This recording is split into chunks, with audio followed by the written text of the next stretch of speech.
Hello students, कैसे हैं आप। कल की क्लास को हम आगे बढ़ाएंगे। क्लास 9th फ्रांस की क्रांति चल रही है और जैसा कि मैंने आपको बताया था हिस्ट्री का आपका चैप्टर चल रहा है। हिस्ट्री क्लास आपकी है 9th, ठीक है, 9th क्लास और चैप्टर आपका चल रहा है फ्रांस रिवोल्यूशन या कि फ्रांस की क्रांति। अब मैंने जैसे आपको कल बताया था कि क्या सिचुएशन बनी थी फ्रांस में, है ना।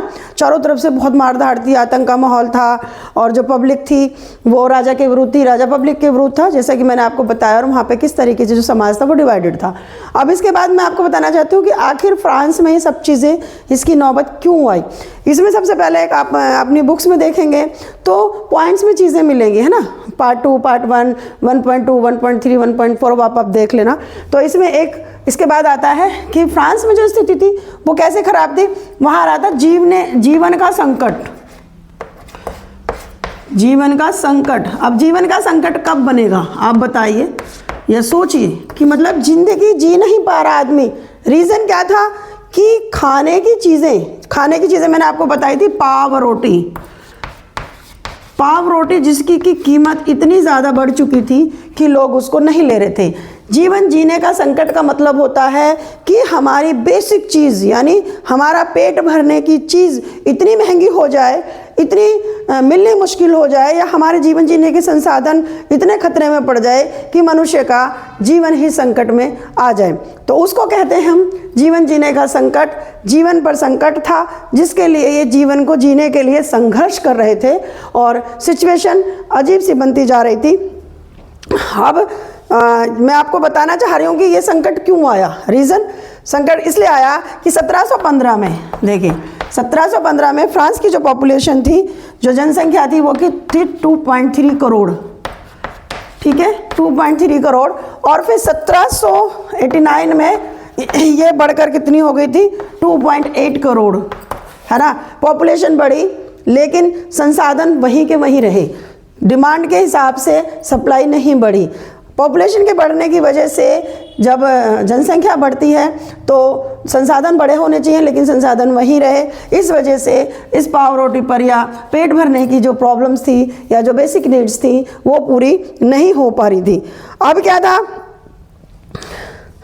इसके अलावा ये तो हुआ ही हुआ, पॉपुलेशन हुई।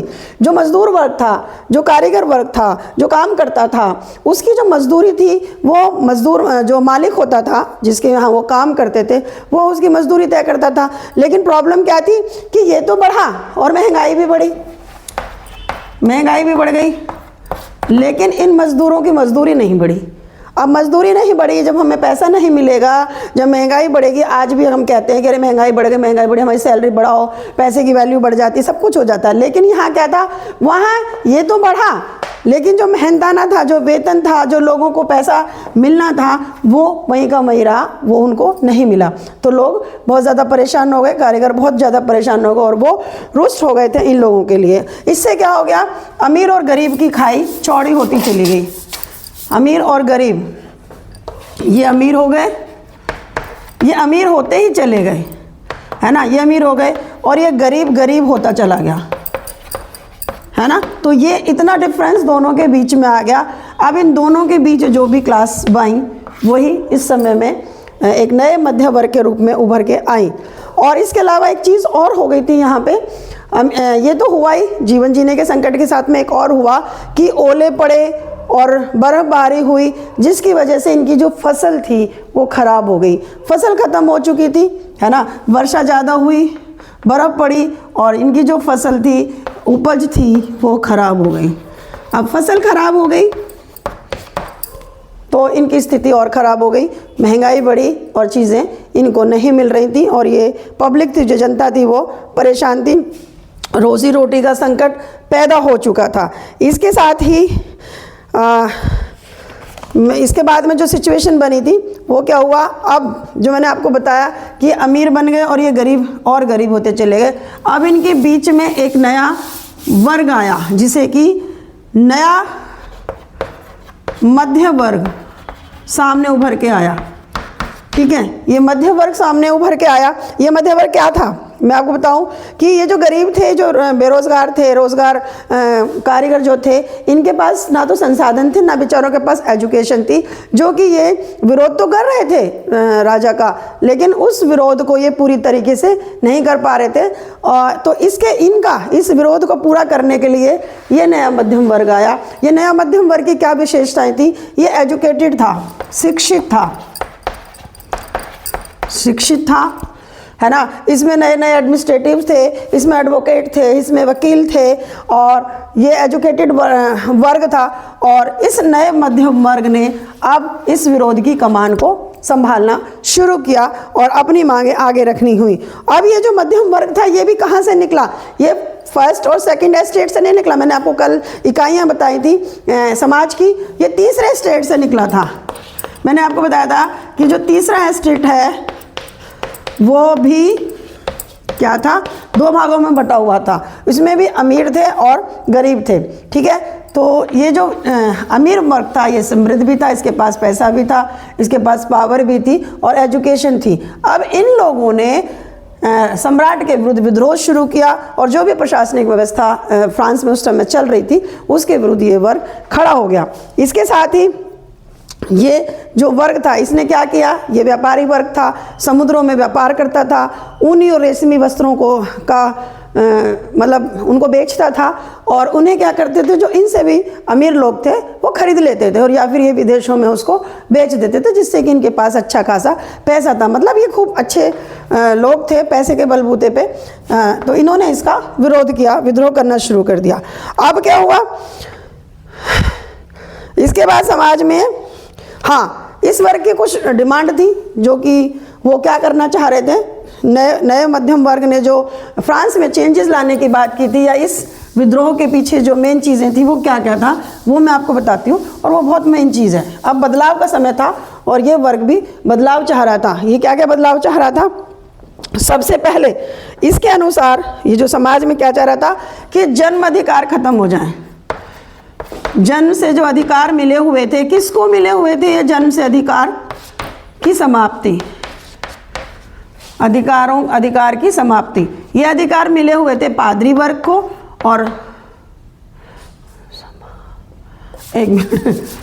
समाप्ति। ये अधिकार, विशेष अधिकार किसको मिले हुए थे? ये मिले हुए थे पादरी वर्ग को और के कुलीन वर्ग को। और क्या विशेष अधिकार थे? उन्हें टैक्स देने का अधिकार नहीं था, वो सबसे टैक्स वसूलते थे। तो इन्होंने कहा सबसे पहले कि जो जन्म के विशेष अधिकार हैं वो समाप्त किए जाएं, ये इनकी डिमांड थी। और दूसरा ये था कि जो सामाजिक ओहदा है, जो मैंने आपको श्रेणियाँ बताई थी, 3 स्टेट बताए थे, जिसमें कि पादरी हुआ, कुलीन वर्ग हुआ, और तीसरे में थोड़े अमीर वर्ग था और नीचे गरीब था। अब ये कहते हैं कि योग्यता के आधार पर समाज में स्थिति बने, सामाजिक स्थिति, यानी एजुकेटेड है, अगर वो लोअर क्लास का है और वो डॉक्टर बनता है तो उसकी स्थिति अच्छी होनी चाहिए, वो उच्च श्रेणी में गिना जाना चाहिए। इसके अलावा इन्होंने स्वतंत्रता, फ्रीडम, इक्वलिटी, समानता के नियमों को आगे बढ़ाया, है ना। समानता और स्वतंत्रता और समानता की इन्होंने बात की कि देश में ही सब कुछ होना चाहिए और सबको ही समान अवसर मिलने चाहिए, ठीक है। इसके बाद जो ये वाली कल्पना थी, परिकल्पना, ये इमेजिनेशन थी फ्रांस के लिए सब कुछ हो, इसमें जॉन लॉक का नाम सबसे आगे आता है। जॉन लॉक ने ये समानता और स्वतंत्रता की बात की थी, और इनकी जॉन लॉक, जॉन फ्रॉक और रूसो का नाम भी इस लिस्ट में आता है। ये ऐसे दार्शनिक थे जो कि फ्रांस में एक अच्छी व्यवस्था को चाहते थे। इसके अलावा जो लॉक था, उन्होंने कहा कि राजा के दैवी अधिकारों को समाप्त किया जाए। जो राजा था उसको क्या मानते थे? हमारे यहाँ भी मानते थे पहले, दैवी अधिकार, कि राजा को जो अधिकार दिए हैं प्रजा पर शासन करने के, वो ईश्वर ने दिए हैं, वो देवताओं का अंश है, इसीलिए तो इसकी अधिकारों की समाप्ति, इसको समाप्त किया जाए। ठीक है, अधिकारों की समाप्ति की बात की गई। और इसके साथ ही जनता और उसके प्रतिनिधियों के बीच जो रूसो है वो क्या कहता है कि जनता और जो जनता चुनकर भेजती है प्रतिनिधि, उनके बीच में एक अनुबंधन, एक बॉन्डिंग होनी चाहिए, तभी ये सब कुछ अच्छा हो पाएगा। यानी राजा एक प्रतिनिधि के रूप में किसका, जनता का, ठीक है, और जनता, इनके बीच में रिलेशन अच्छी होनी चाहिए, एक बॉन्डिंग होनी ज़रूरी है, ठीक है, तभी हम प्रशासन की बात करेंगे। इसके साथ में एक और नाम उभर के आता है, मॉन्तेस्क्यू। मॉन्तेस्क्यू, मॉन्तेस्क्यू ने क्या दिया हमें, जो मतलब विश्व को दिया, द स्पिरिट ऑफ लॉज। इनकी एक बुक है द स्पिरिट ऑफ लॉज, ठीक है। इस बुक में इन्होंने क्या कहा कि जो एक नई व्यवस्था, इन्होंने विधायिका, कार्यपालिका और न्यायपालिका, जो आज हमारे देश में या सभी देशों में जिस हिसाब से जो डेमोक्रेसी है, जहाँ पर विधायिका, कार्यपालिका और न्यायपालिका का प्रारूप हमारे सामने रखा, ठीक है। न्यायपालिका की जो संकल्पना थी वो इन्हें दी, और इन तीनों के बीच में सत्ता या शक्ति का विभाजन होना चाहिए, ठीक है। यानी जो आज हम लोकतंत्र में डिवाइडेशन देखते हैं, किसका, पावर का, सत्ता का डिवाइडेशन हम देखते हैं।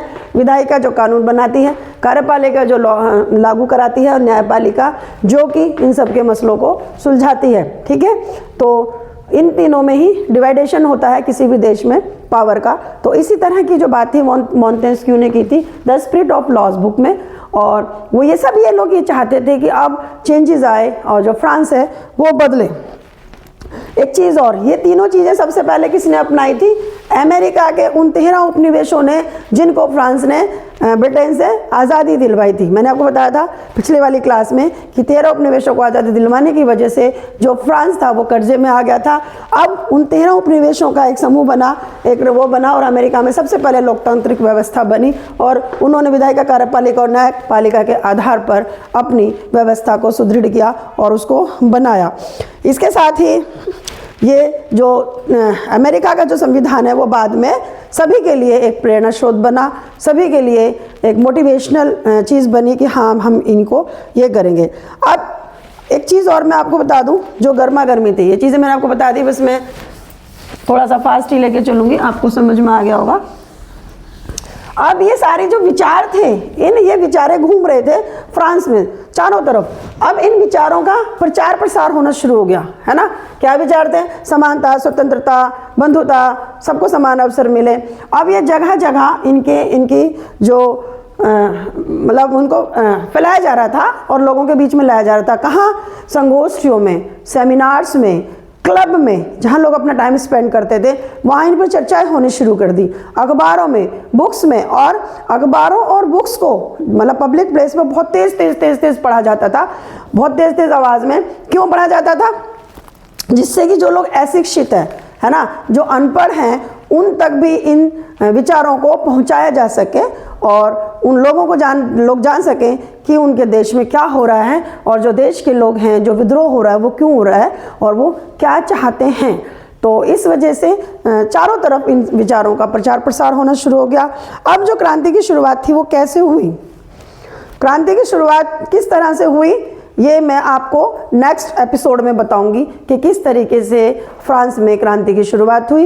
ये वाला जो क्लास है ये मैं इसको यहीं स्टॉप करती हूँ। इसके बाद नेक्स्ट क्लास में आपको मैं लेकर चलूँगी। Thank you.